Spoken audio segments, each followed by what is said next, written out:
उत्तराखंड के पहाड़ों के बीच बसा एक छोटा सा गांव था, रुद्रपुर। यहाँ की बारिश बाकी दुनिया जैसी नहीं थी। जब सावन की आखिरी झड़ी लगती तो गांव के बुजुर्ग कहते, आसमान से पानी नहीं बल्कि भीगी चुड़ैल के आंसू गिरते हैं। उस रात बारिश बहुत तेज थी, ऐसी बारिश जो सिर्फ जमीन को नहीं, रूह को भी भिगो दे। गांव की गलियों में पानी घुटनों तक भर चुका था।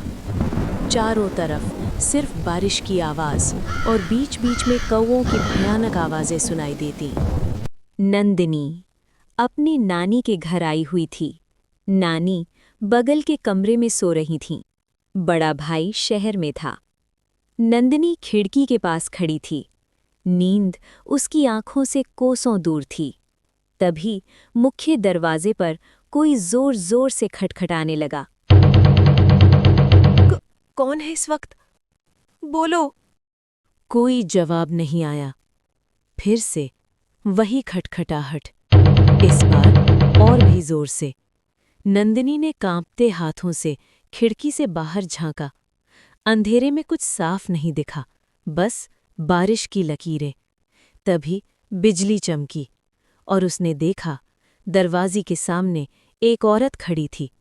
पूरा शरीर भीगा हुआ, सिर झुका हुआ, फटे पुराने कपड़े, चेहरा दिखाई नहीं दे रहा था।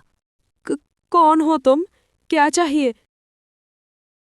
मुझे अंदर आने दो, बहुत बारिश हो रही है। उस आवाज में कुछ बहुत गलत था। तभी नंदिनी के कानों में नानी की चेतावनी गूंज उठी। मानसून की आखिरी रात, अगर कोई दरवाज़ा खटखटाए तो कभी मत खोलना बेटी, वो इंसान नहीं होती। नंदिनी ने गहरी सांस ली और दरवाजे से पीछे हट गई। मुझे माफ करो, मैं दरवाज़ा नहीं खोल सकती, सुबह आ जाना। तभी वो औरत धीरे धीरे हंसने लगी, एक भयानक खोखली हंसी। तूने मुझे देख लिया है नंदिनी, अब तो कहीं नहीं भाग सकती।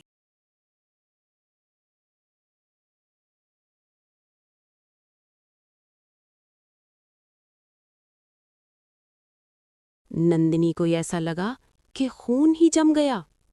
उसने अपना नाम किसी को नहीं बताया था। उसी रात घर की लाइट भी नहीं थी।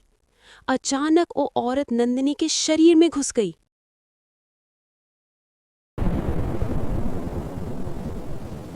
अगली सुबह नंदिनी देर तक सो रही थी। नानी घबराकर, तुम ठीक हो बेटी? हाँ नानी, मैं ठीक हूँ। नंदिनी उठकर बैठ गई, लेकिन उसका चेहरा थका हुआ लग रहा था, जैसे कि रात भर सोई ना हो। तभी किसी ने चिल्लाया, वहां कुएं के पास रोहित की लाश पड़ी हुई है। गांव के सभी लोग वहां पहुंचे। सच में कुएं के पास रोहित की लाश पड़ी थी। गांव के लोगों को लगा कि गिरकर मरा होगा। सभी लोग अपने अपने घरों की ओर चल दिए। अगली रात बहुत भयानक लग रहा था, जैसे पूरा गांव किसी के अधीन हो गया हो। कुत्ते भौंक रहे थे और कौवे भी जैसे उन्हें कोई जबरदस्ती बोलने को मजबूर कर रहा हो। सुबह फिर से उसी कुएं के पास एक और लाश मिली, जो अनिल की थी। रोहित और अनिल करीबी मित्र थे। मुझे लगता है ओ आ गई।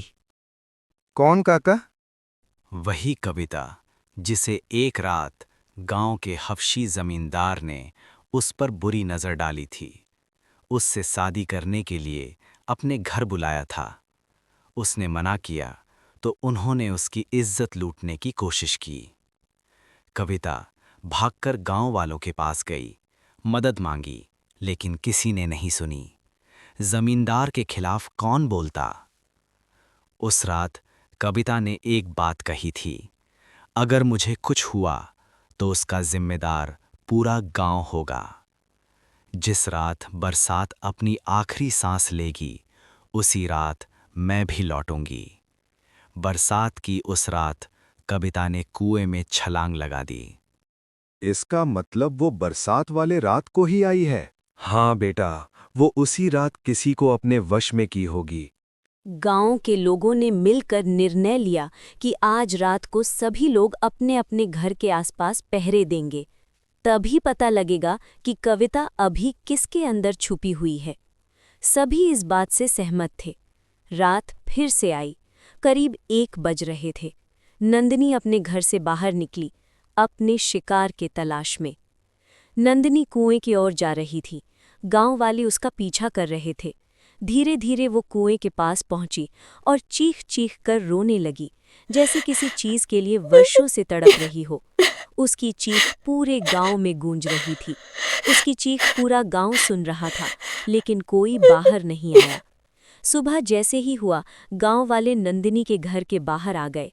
गांव वालों की आवाज सुनकर नंदिनी और उसकी नानी बाहर निकले तो वहां गांव वाले खड़े थे। कविता की आत्मा नंदिनी के अंदर है। ये बात सुनकर नानी ख्यालों में डूब गई। गांव वाले नंदिनी को लेकर तांत्रिक के पास गए। तांत्रिक ने कुछ मंत्र मारा तो कविता की आत्मा बाहर आई।